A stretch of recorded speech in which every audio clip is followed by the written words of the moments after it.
Hello and welcome to the weekend Booktopian. I'm Olivia Fricot, senior content producer and editor of the Booktopian blog, and I'll be stepping in to host today's episode. We'll be talking about the books we're reading right now, the latest in book news, and then we'll be getting into another round of book fight. You all know the drill by now. Joining me today is campaigns coordinator Ashleigh Berry. Hi, Ash.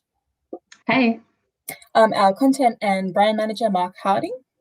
Hi, Liv. And our non-fiction category manager, Joel Naoum. Hi, Liv. Hi. Welcome, everyone. Let's get into it, shall we?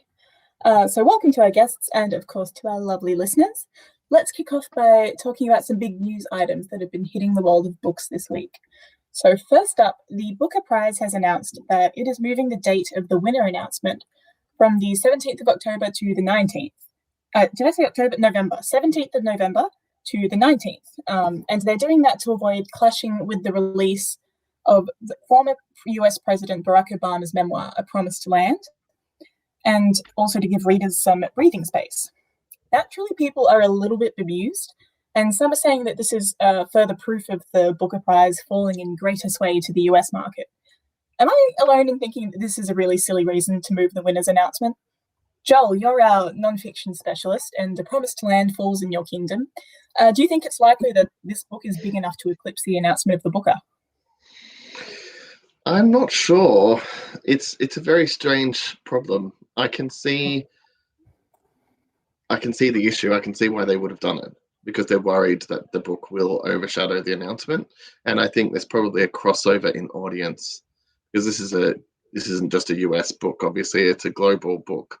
And it will be selling in huge numbers in Australia and the UK as well. So I can see why they are worried about it. And I can also see that the publishers weren't ever going to change it. So they had to make a decision. And I guess they went with trying to maximize publicity for the award, which I think they are still in the position where they're growing the audience for the Booker and interest in the Booker in the US. So I think they probably would err on the side of capturing the book-related news for that day rather than it being overshadowed by Obama. I mean, I think it's got more to do with publicity, the reliance on publicity for awards like this than it does to do with anything else, I think. Okay, that's interesting. I wouldn't have thought about it, I guess, from that specific point of view. And I guess we should also consider that that's less than 2 weeks since the US election, which is going to be a very contentious event this year. If anyone watched the debate or read about it yesterday, we'd probably know that. But do Mark and Ashleigh, do you have any other thoughts on this? They could really capitalize on the publicity and just award it to A Promised Land. Major upset. First time ever that it's been awarded to a book that wasn't even shortlisted. Hey, they threw the rules out last year. It isn't fiction. My initial thought when I saw the announcement on Twitter this morning, without kind of reflecting on it very deeply, was like they double booked the venue or something, and they were just like using the Obama book as cover for like, crap, we need to fix something. I think it's partially about, it's a bit of a sad news story in some ways, because it's like accepting the fact that the public's interest in books only goes so far. And if the book news is Obama's book, they're not going to look at any other book news that day. That may not be true, but the Booker is a chance to cut through to a bigger audience. So I guess they want to maximize exposure for whoever wins, which, I mean, on one level, it is admirable to do that, but it does feel like, it feels gross that the Booker is being bumped as someone's memoir, even if that someone is the president of the United States. And I think it's probably also another sad reflection on the fact that just book pages in newspapers and things like that have been really reduced in the last decade or so. So the actual space to have two competing book stories is actually limited. Yeah, good point. Well, I guess let's move on. I could talk about this all day, but probably couldn't. So in sad news, the family of the prolific children's author Sam McBratney, who wrote the classic picture book Guess How Much I Love You, his family announced last week that he had passed away at the age of 77. McBratney was weeks away from releasing a sequel to Guess How Much I Love You, 24 years since the first book. And that book is going to be called Will You Be My Friend? But he's published over 50 books in his lifetime. He's had an incredible career. Was Guess How Much I Love You a big part of any of your childhoods, or do you read it to your kids? I read it to my kids, and it's such an adorable book. And there's a TV series on ABC Kids as well based on it. That's really adorable as well, and it's just so sweet and innocent and lovely. And it's one of those kids' books that like just has the potential to like bring that lump to your throat, because it's about that fundamental, how much you love your kids. Kind of it really taps into that. So it's such a beautiful thing for him to have contributed to the world. The version of the book we have has a puppet that you push through it, that you can cuddle your kid with it.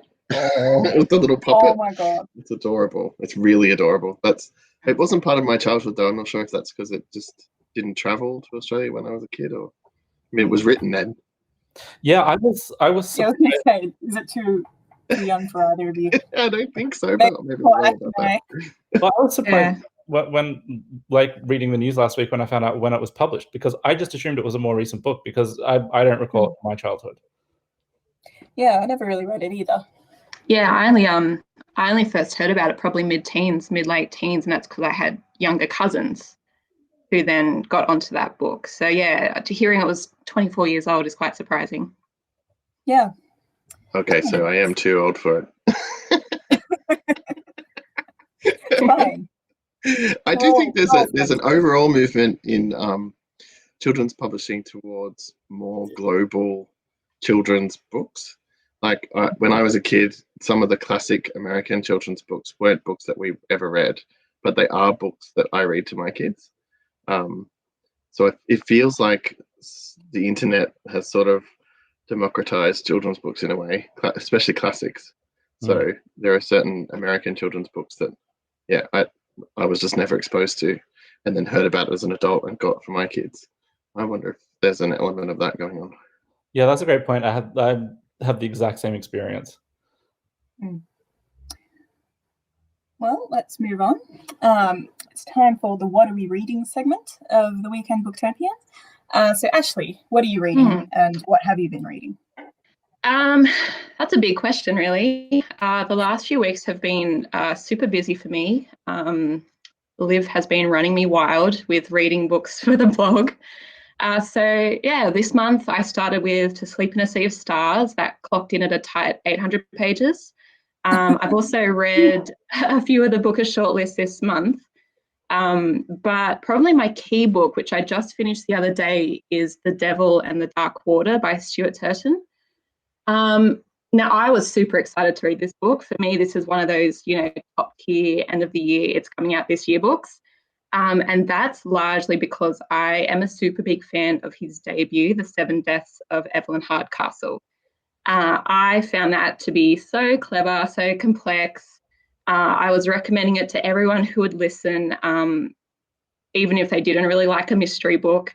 It's kind of described as a Groundhog Day meets Agatha Christie with a bit of body swapping going on, and definitely one of those books that gave him a headache to work out the plot and weave it together. So The Devil in the Dark Water obviously had a very high pedestal to reach in my books, and I am so glad to say that it did. It's equally as complex and imaginative, even though very different, even to what I would normally read. I'm not normally a historical fiction person, but this was set in 1634. It was on a ship heading to Amsterdam. So on board we have sailors, musketeers, nobles, passengers, and notably the world's greatest detective, Samuel Pepys, along with his friend and bodyguard, Aaron Hayes. So the story is essentially Pepys is in prison on the ship, so Aaron is left to solve the mystery. That's the kind of Holmes and Watson duo we're experiencing. And on board is just a series of supernatural occurrences, strange occult-like symbols start appearing, mystical lights in the water at night come on. So it's very eerie, I would say, is a good way to describe this book. And I know that Turton's aim for this one was to create quite a sweeping epic journey with a little bit of dread and a little bit of heroism And I will say to that it's mission achieved. Like, there was intricate world building that really cemented it as quite almost a historical fiction, even though it's mystery. The relationships are really nuanced. And one thing I find that Turton does well in both his books is he has a really big cast of characters he works with, but each of them are unique. You know, they're vibrant characters. They're all memorable. You understand the motivations of each, which becomes then really fun when you're trying to work out who actually is the culprit. Because another aspect that I love about this book and his other one is that it's set in a confined space. So on board this ship, you only have those aboard the ship that could potentially be the culprit. So it's kind of that hiding in plain sight mystery that just becomes really fun to try and work out. And also, fun fact about this book, which I was reading in the front cover, is that Turton, who I believe is from London, actually was inspired by a shipwreck off the coast of Western Australia when he was stuck in Perth when he missed his connecting flight. So he went to the Maritime Museum, read about a shipwreck that inspired his next story, which is this, and he just added a whole lot of mystery, a whole lot of superstition and occult. He added shipwreck, obviously, the Sherlock Holmes and Watson duo, and just created this epic journey from it. And honestly, I actually felt like I was at sea when I was reading this. You know, we go through a really big storm, and he just, I don't know, somehow described it so well that when I stopped reading, I was like, oh, I'm on land. It's all good. And you know what? Try as I might, I could not work out the mystery till the very end. Just like Seven Deaths, I was bamboozled. Okay, that actually sounds really cool. That sounds awesome. I love it. I recommend Seven Deaths as well, but this one was still really good. Oh, that's one of the 7 books. There's that book, Seven Deaths of Evelyn Hardcastle. And then Seven Husbands of Evelyn Hugo. I know. Have to catch myself every time. I've only read Evelyn Hugo. I really liked that. You got to do both Seven Evelyns. Okay. Okay. Thanks, Ash. Mark, what have you been reading? So last week on this podcast, our Kids and YA category manager Sarah McJilling was on. She was saying that she's been in like a reading slump lately, and she's just been watching TV. And I may have like made fun of her for that. I know it's unlike me to make fun of the podcast of guests on the podcast when I'm hosting. But anyway, I know what you're talking about. I forgot that I was on this week, and now I have to admit to doing the same thing. I'm actually in a reading slump at the moment. I'm trying to pull myself out of it though. So I've got these 3 books that I want to briefly touch on, which I haven't started reading, but they're the next ones that I get to when I finish watching Schitt's Creek. So I love Schitt's Creek. I know.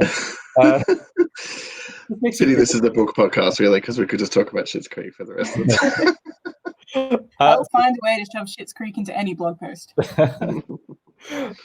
the first book that I'm going to mention is one that got sent to me this week from Penguin, and it is Dune, the Duke of Caladan. So I'm continuing to beat the Dune drum all year, as I have been, because I'm really excited about the movie that's coming out. But there's like a resurgence in interest in this series. You know, the sales for the first book have absolutely skyrocketed over the past couple of months. And so for those of you who are aware of like what's happened in the Dune kind of literary universe, his Frank Herbert's son, Brian Herbert, and the science fiction author Kevin J. Anderson have banded together, and they've written a whole bunch of novels set in that universe. Prequels, sequels, character explorations. And so this is the first in a new series. And it is about Duke Leto Atreides, who is Paul Atreides' father in the original Dune. So he is, I won't tell you what happens to him in the first Dune book, because that's a bit of a spoiler. But this is kind of... I think it's on the blurb. in the blurb. Is it? It's fine. Well, anyway, so this is the background as to who he is, how he gets to be in the position that he's in, where he's the planet that he rules, Caladan, is taken away from him, and he's given the planet Arrakis, where he's then set up for the betrayal, which sparks kind of the beginning of the novel Dune. And so this is kind of the backstory of this particular character. He's an interesting character in the Dune universe. There have been books written before about Paul and kind of the major players, but Leto is kind of a mysterious character who adds a lot of kind of color to the first section of Dune, and then you know hear much from him after that. But yeah, I'm really looking forward to reading this, and it's a nice thin one as well, which is good for somebody in a reading slump. So Dune's chunky as hell. Sorry? Dune is chunky as hell, isn't it?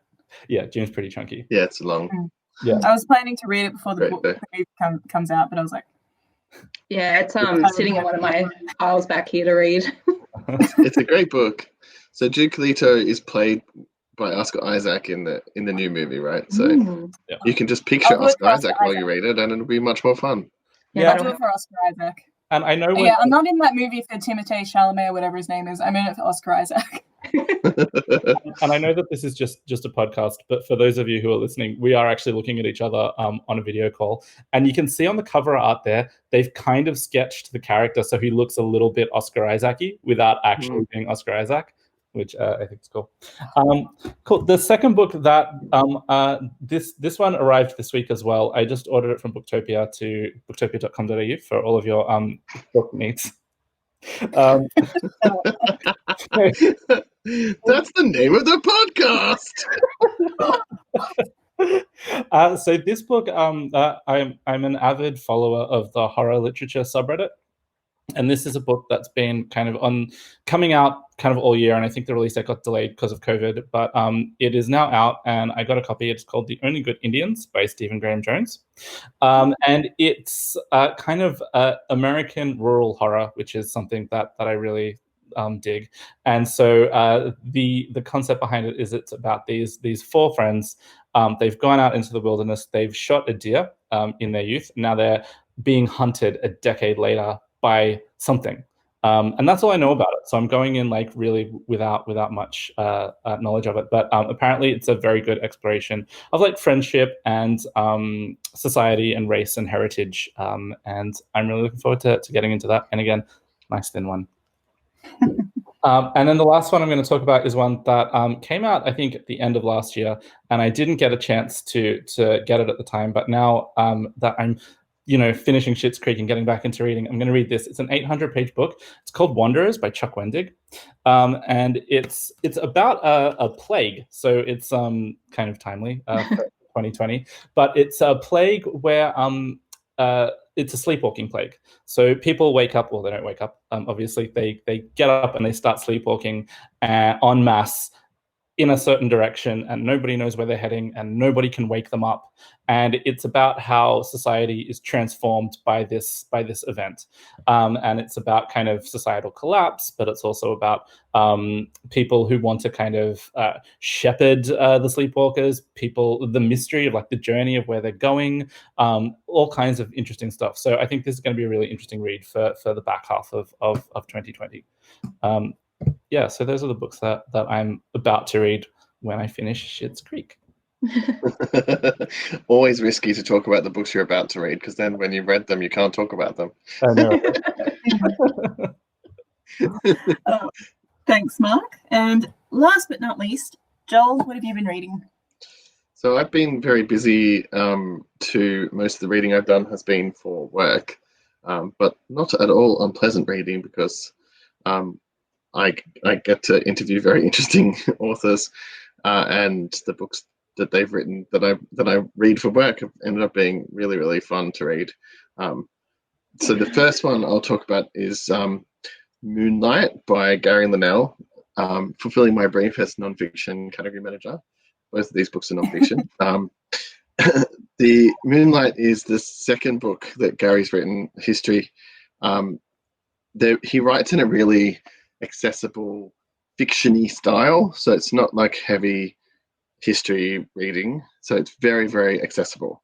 So that's the first thing to note. The second is this book is so much fun, and so it was much more like the kind of book I would pick up than his first book. His first book was about William Buckley, who's Buckley's Chance. The expression Buckley's Chance is named after him.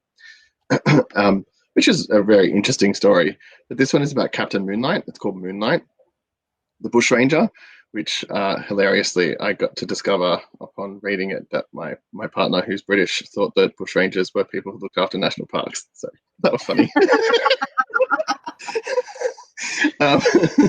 But other than that, Captain Moonlight is such an interesting bushranger because he's got this. He basically was committing his crime sprees at the same time as Ned Kelly, or roughly the same time, and he was killed about 10 months before him, hanged. And he was different to most of the bushrangers because he wasn't poor. He didn't come from a poor family, came from a pretty middle-class family, and was well-educated and quite theatrical and would give speeches and memorized Shakespearean soliloquies and poetry and stuff, and would often wax lyrical during his sieges and bank robberies and stuff. He was also gay, which is not something that's well known about him or any other bushrangers, but he fell in love with a bloke when he was in prison with him, and the two of them then formed the gang that he went off and became most famous for being in. And it hasn't been really well explored until fairly recently. A lot of his letters that he wrote prolifically when he was in prison, waiting to be hanged, and those letters were just never delivered to the people that they were supposed to go to, including his lover's mother, who he basically confessed his love to her son in this letter. And it's just really eye-opening. Moonlight himself is not a very likable person, but the book is really compelling. He's made out to be quite a fascinating character, and Gary Linnell uses the story of the bushrangers and stuff as a jumping off point to sort of talk about that era in history when everything is changing, like modernizing really quickly, industrial revolution. There are roads, and that's why the bushrangers are coming to an end, basically, because they can't hide anymore. There's the rural spaces where they used to be sort of supreme with horses and stuff. It doesn't work. There's a proper telegraph system. And it's like the decline of a particular era in history. It's just really fascinating, and it tells the story throughout of the person who hanged Captain Moonlight, who is this fascinating guy who's weaved throughout history in New South Wales and Australia for that period. And he was this quite a tragic figure, but he was called Nosy Bob because he got kicked in the face by a horse and lost his entire nose. Oh. So of course Australians called him Nosy Bob. And his story and the fascinating detail behind hanging someone, I know that sounds really gross, but it was really, really fascinating. Anyway, I highly recommend the book. It's really fun. And I interviewed Gary for a podcast, so you can go and look that up. And we have signed copies at the moment too, so brilliant on every level. The other book that I'll be briefer about because I know I'm going on is a book it's a memoir by Jacinta Parsons, who is a radio presenter down in Melbourne, and she's written this book Unseen, and it's about chronic illness, which is I think she says in the book 1 in 5 people have chronic illness in Australia, which is a huge number of people. So I was going to say, if you or someone you know has a chronic illness, you should read this book. But I think that would probably end up being everybody in Australia, which it's a grandiose thing to recommend. But it is a really interesting book. She's got Crohn's disease, which is a sort of gastrointestinal inflammation illness, but it's horrific in a lot of ways and it's very different for different people. But the book is about much more than that, and about how invisible illness in particular, when you can't tell that someone's sick and they are, how the effect that has on people and how poorly we take care of people with chronic illnesses. I have a few people in my life with chronic illnesses, so it was very sort of reassuring or something to hear someone else's story and how closely it mirrors what happens. There just seems to be this pattern of people not getting recognized, particularly women, not getting recognized by the medical establishment as actually having an illness and taking in, I think it's an average of years before they get a proper diagnosis in a lot of these types of invisible chronic illnesses. And just the sheer strength and fortitude it takes to get through something like this and live through it and have, an extremely successful career. And the book is a huge accomplishment. So if you are interested in what I'm talking about, I guarantee you will enjoy the book, because it's just beautifully written, really, really interesting, and sort of enraging as well. Which, there's no lack of rage at the moment when you're talking about the real world. Yeah, sounds great.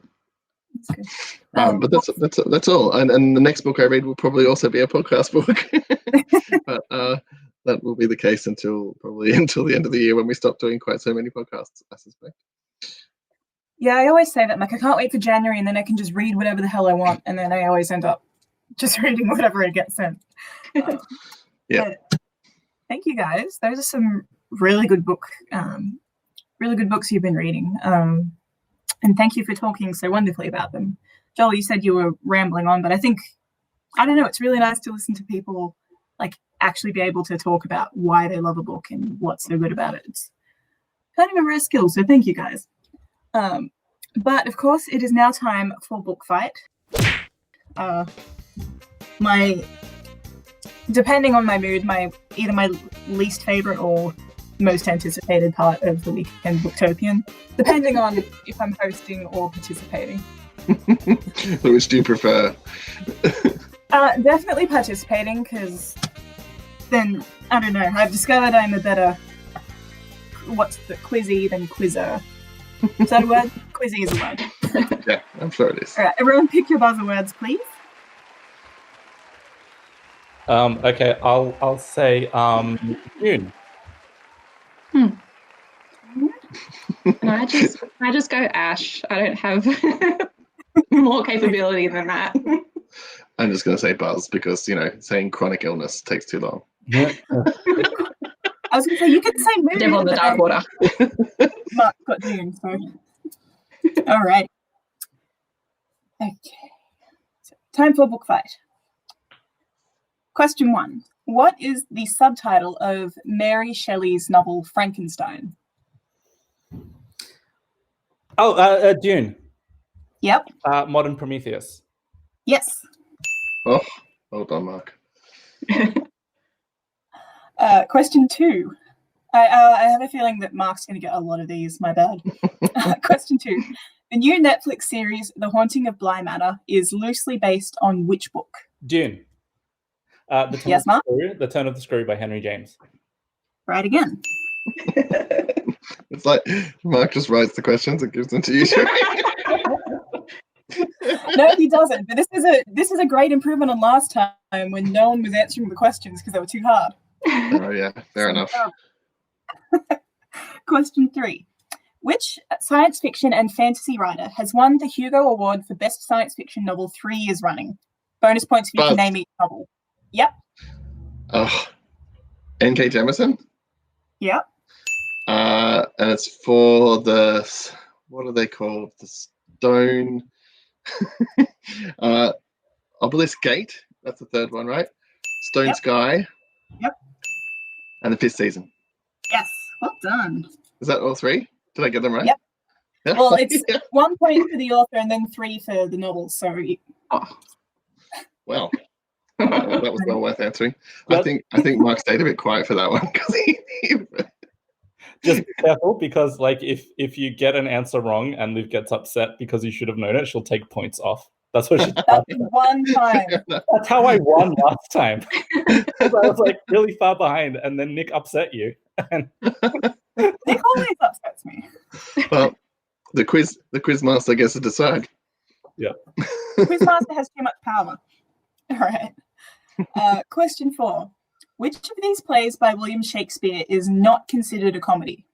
A. Two Gentlemen of Verona. B. The Merchant of Venice. C. Cymbeline.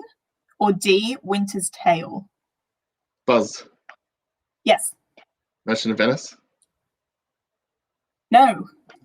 Oh. I got this question off the internet, so I haven't actually fact-checked it.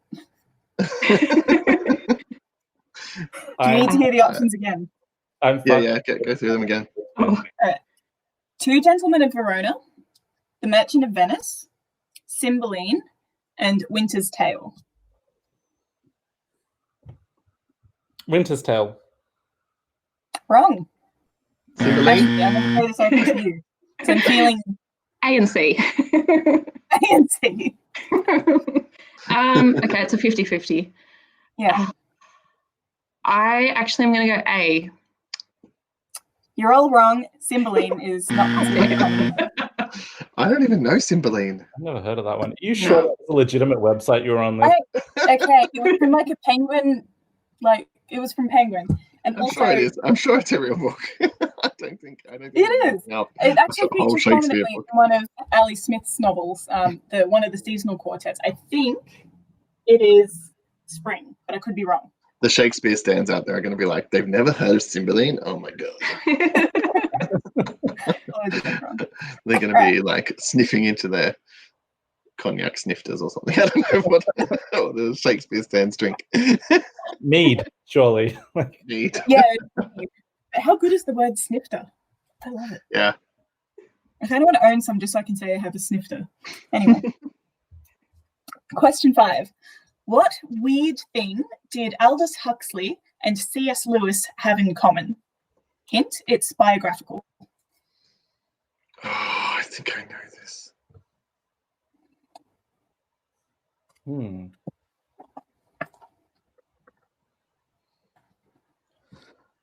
I don't know. And We should say something soon, though, so that the podcast isn't just silence. Buzz. yes, Did they live in the same house or something? no, Did they both have the same illness? no,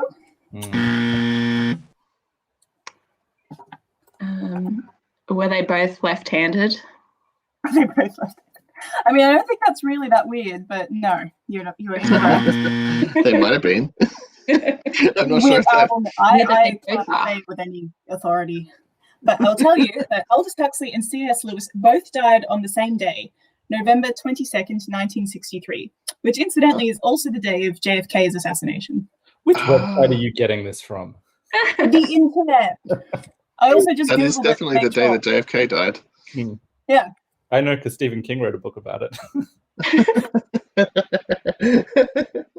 Hey, wherever you get your general fiction, general knowledge, that's fine. Okay, so we are down to our last 2 questions. But the last question has the potential for someone who is in last position, aka Ashleigh, to really step it up. Actually get a lot more points. So the score at the moment is Ashleigh's on 0. Sorry, yeah. Ooh, pardon me. Mark is on 2 points and Joel is on 4. So let's get into the last 2 questions, shall we? Question 6. What is the name of the new V.E. Schwab fantasy novel that comes out today?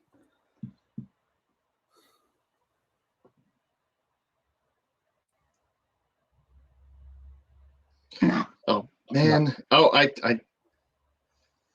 Buzz. Yep. The Invisible Life. Is that it? The Invisible Life of someone LaRue or something like that. You are so close. Addie LaRue. Yes. Well done. Joel, you are killing it. And now I feel bad because this last question is a non-fiction question. That does not mean I'll get it. I think you might. Okay, so question 7. For 1 point per book, list as many books about the Trump presidency as you can. Dune. Yeah, Mark? Fear. Yeah. By Bob Woodward. Rage. Yeah. By Bob Woodward. What was that? What was that one? Unhinged by Amorosa. Too Much and Never Enough. Fire and Fury. Damn. There's quite a lot of them. So many. You literally get 100 points easily. You could easily. Under Siege, was that the one that was the sequel to Fire and Fury? I think so. No. I'm gonna look it up. No, That's a movie by Steven Seagal. Steven Seagal.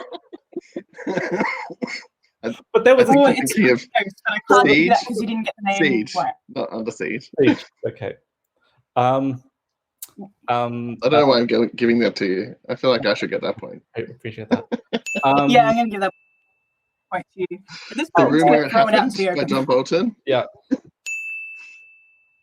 What else? About the Trump presidency. There's Melania and Me. A Yeah, just warning. anything to do with Trump. What was that? A warning by Anonymous. Mhm. Oh yeah, I read that one. What a coward. Yes. I mean, there's heaps. I think we could probably go. Are there any big ones that you wrote down that you were Yeah. You're Ashleigh, waiting for? Can you remember any? Yeah, but they've been said, so Oh, I'm sorry. it's okay. I'm really disappointed that none of you mentioned Sarah Huckabee Sanders' Oh, beautiful yeah. memoir for myself. You know, that's going to be filled with so much truth Speaking from, and wonder. I did think of that book, but I couldn't remember the name of it because who could possibly be bothered thinking about that book? I just love on the cover. She just looks I so did watch. uncomfortable. Yeah, she does, doesn't she? I did look at. I watched the interview with her and Lee Sales, which was excruciating. Lee Sales just totally eviscerated her. It was very embarrassing. It's a good year for Aussie journalists interviewing American politicians and political figures. Yeah. All right. Let me just talk amongst yourselves while I count briefly. Oh no. I think Mark Mark's won and Joel again. are tied on 8 points each. Oh. I don't have a backup question. Okay, so usually what I do for this as a tiebreaker question, if it comes to that, is the question that I ask is what is you go to the Booktopia website and what is the number one book on the top 10 on the front page right now? And okay. And it's The Survivors by Jane Harper. Okay, so for that, what is the number 2 book? It's Survivors. Website Well, Ashley right Rings, now? guys. Yes. I'm gonna have to give that to you, Joel. Rigged.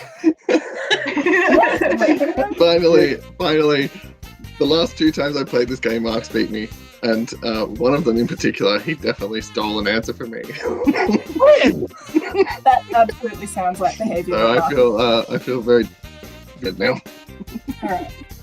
So That was rigged. but congratulations to Joel, our winner with 9 points. Ash, you're gonna have to let me know what's a good literary You know trivia. what? 2 things. I am quite consistent in these, which is a pro, I think. And as well, I have a shocking memory. So I could probably give you my favorite book and you can ask me who's the main character and I wouldn't buzz it. We should do opinion-based questions where it's like, what's your favorite book? And then you're like, Lord of the Rings. And then you could be like, wrong. I've got Incorrect. Don't get those ones wrong, can you? I'll submit options next time. It's fine. I think it's a shame that no one's been keeping like a running tally of who's been winning. Actually, Nick might be. yeah. I'll have to get him to go through and listen to all of the book fights from like the last 6 months or whatever, and come through the ultimate champion. Yeah, and listen closely to see who cheats the most. You hate the most. Spoiler alert, yeah, it's me. Just so someone can answer the question. Anyway, that's it for this week's episode of the Weekend Booktopian. Thanks for joining me today, Ashleigh, Mark, and Joel. Thank you. Thanks, guys. Thanks. So for everyone listening at home, if any of the books featured in this episode take your fancy, you can find them online at booktopia.com.au. Stay safe, have a great weekend, and never stop reading. Thanks for listening.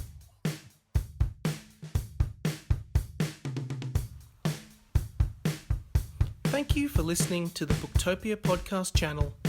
Don't forget, you can subscribe to us on SoundCloud and iTunes for free. and get access to hundreds of author discussions, book analysis pieces, and more. Or, if your eyes need a workout, head to Booktopia TV on YouTube. Don't forget, for all books featured in this podcast, and for access to a whole bunch of other fun content on our blog, head to Booktopia, Australia's local bookstore, at booktopia.com.au.